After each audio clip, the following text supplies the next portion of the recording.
Hello guys, this is tutorial stream, and in this video you will learn how you can create a board in your account on Workflowy. So let us begin. So guys, for this method you will need to navigate to your home section on Workflowy, expand it, and then navigate to the node.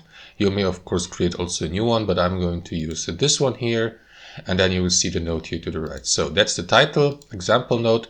So to convert a node, you can also use a blank node for that. What you need to do is to convert it into a board is click into these three dots here to the left, select turn into, click into it, and then choose board view. And that is going to create a board view, as you can see here.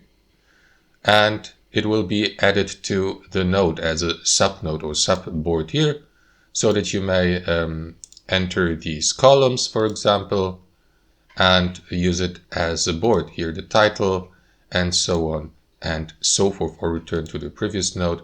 And that's how it works, guys. So you can navigate between your node and your board here to the left, and that's how it works.